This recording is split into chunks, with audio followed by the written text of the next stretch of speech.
Bueno, muchachos, qué gusto volver a poder saludarlos. Vamos a comenzar ahorita ya los temas que corresponden al trimestre 2, ¿verdad?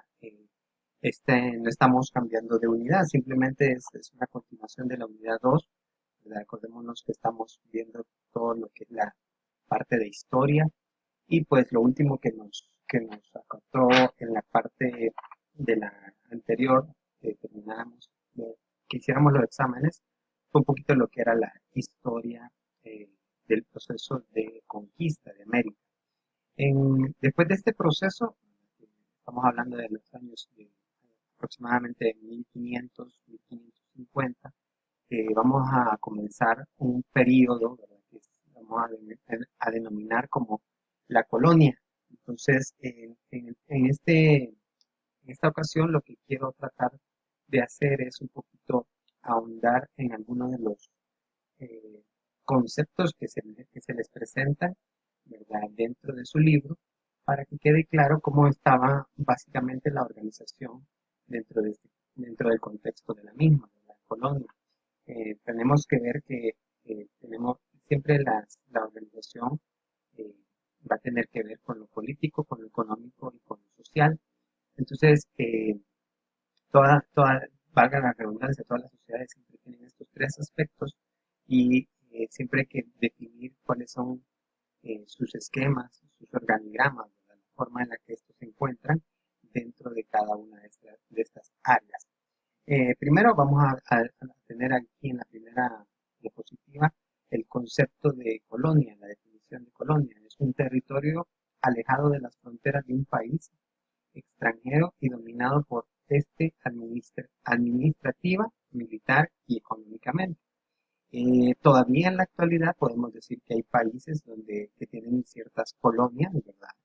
A nivel, en otras latitudes, ¿verdad?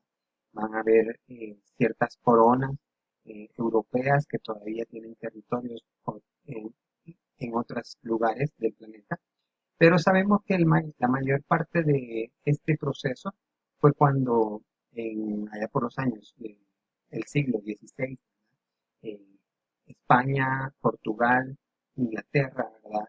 Y un poquito Francia también, ¿verdad? Ellos buscaron nuevas rutas comerciales, ¿verdad? Y ahí lo podemos ver un poquito en el mapa, ¿verdad? Y los diferentes puntos que fueron descubriendo, ellos fueron colonizándolos, ¿verdad? Y como dice ahí, ellos tenían un dominio, ¿verdad? Administrativo, militar y económico de estos territorios. Para continuar, ¿cómo se operaba la corona española con respecto a sus colonias? Acordémonos que tenemos que ver España por el hecho de que fue el imperio, la corona española fue la que conquistó América. Entonces dice que para 1524 el nombre del rey de España era Felipe II, acordémonos.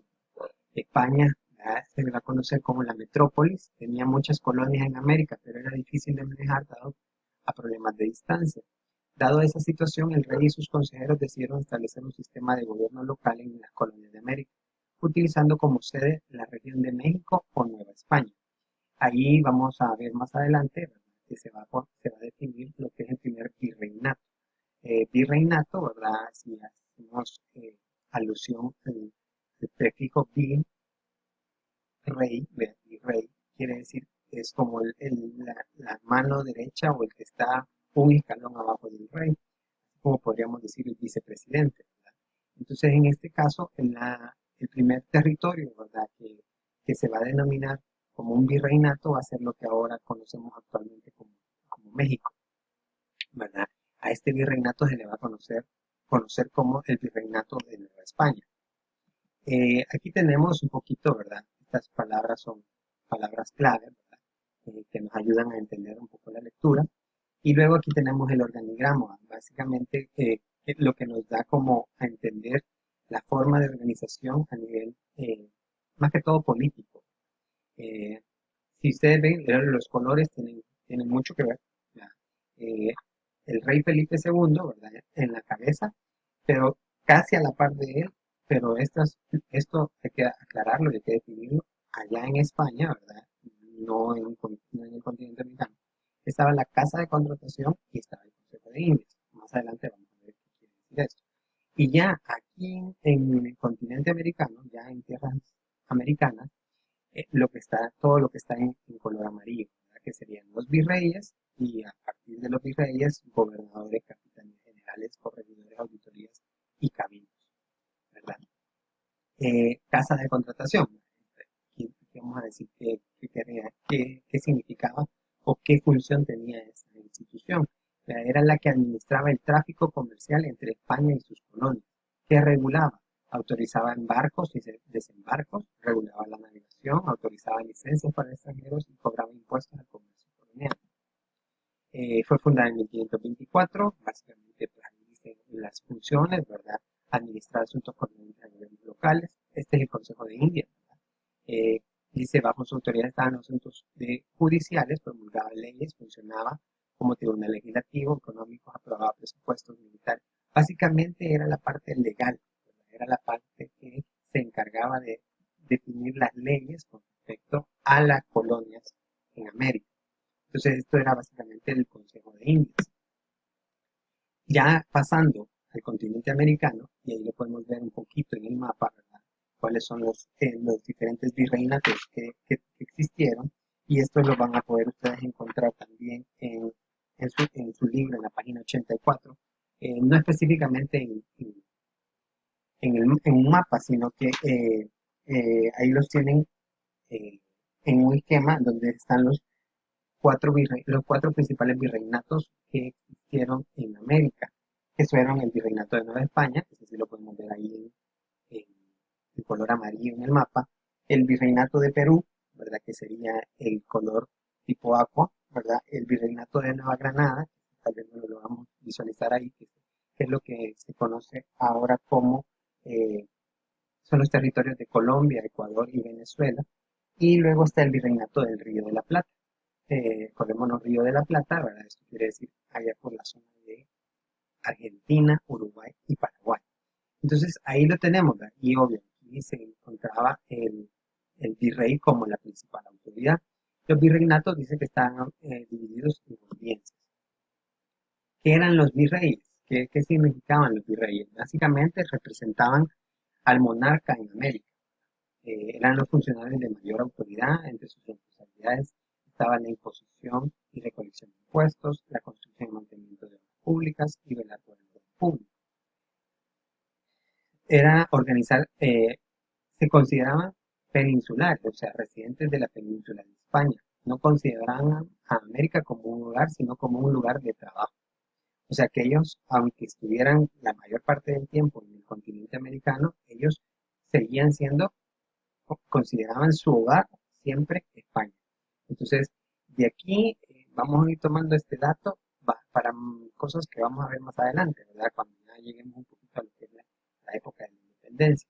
Dice que ocupaban su cargo entre unos 6 a 7 años. Luego tiene otros conceptos importantes, ¿verdad? Aquí los tenemos, ¿verdad? Como resumen, ¿verdad? Eso para que lo vayan logrando asimilar. Y luego tenemos de nuevo el organigrama para adelantarnos a ver lo que son las audiencias. Dice que las audiencias básicamente eran las que intervenían en las disputas jurisdiccionales de los gobernadores. Básicamente era como que, acordémonos, el virrey se podría decir que es como el presidente en la actualidad. Las audiencias podrían ser como los departamentos o los municipios. Entonces, dentro de cada municipio había gobernadores. Entonces, los gobernadores tenían como a veces tenían disputas de dónde podían llegar, hasta dónde podría llegar su territorio, hasta dónde podían cobrar impuestos, etc. Entonces las audiencias eran las que se encargaban de resolver este tipo de conflictos. Además, ¿verdad? Dice que velaban por los intereses económicos de la corona, informaban al Consejo de Indias y actuaban como contrapeso a la autoridad del virrey. O sea, que era como el otro lado. El virrey no podía tener toda la autoridad en el continente, sino que tenía que haber otro lado de la balanza para poder equilibrar. Los corregidores administraban el sistema de repartimiento, el reglamento del trabajo indígena, las minas, haciendas y obras públicas. Forzaban a los indígenas a la compra de mercancías.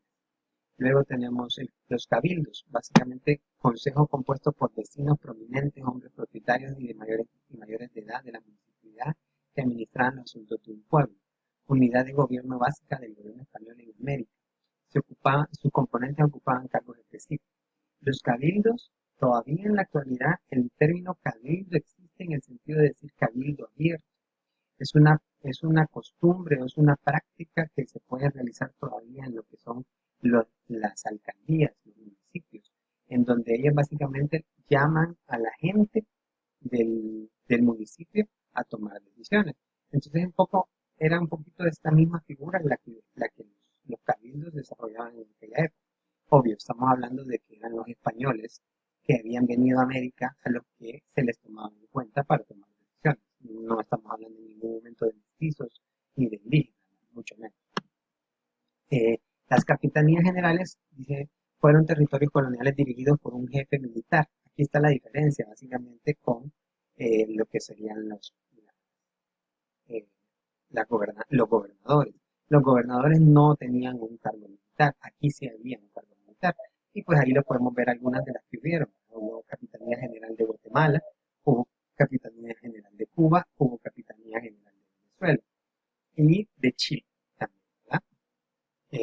Luego estaban los gobernadores locales, eran gobiernos creados en territorios ya pacificados. En la mayoría de los territorios no pacificados se establecían las capitanías. Puerto Rico pertenecía a la Capitanía General de Cuba, luego de la Española y más. Aquí volvemos a hacer un pequeño resumen de palabras importantes, ¿verdad? Vayan tomándolas en cuenta. Y de nuevo acordémonos el organigrama. Entonces, con esto básicamente es como que vemos lo que era la organización de la parte político-administrativa colonial. O sea, no estamos viendo todavía la organización social. Entonces, pero para ir terminando esta parte, ¿verdad? Con esto quiero que básicamente abordamos lo que son la página 84 y 85 de su libro. Cualquier duda, pues ya saben, ¿verdad? Ya esta semana vamos a tener clase, el día Zoom, ahí cualquier cosa, pues la vamos a ir solventando. Como siempre, un gusto saludarlos y nos vemos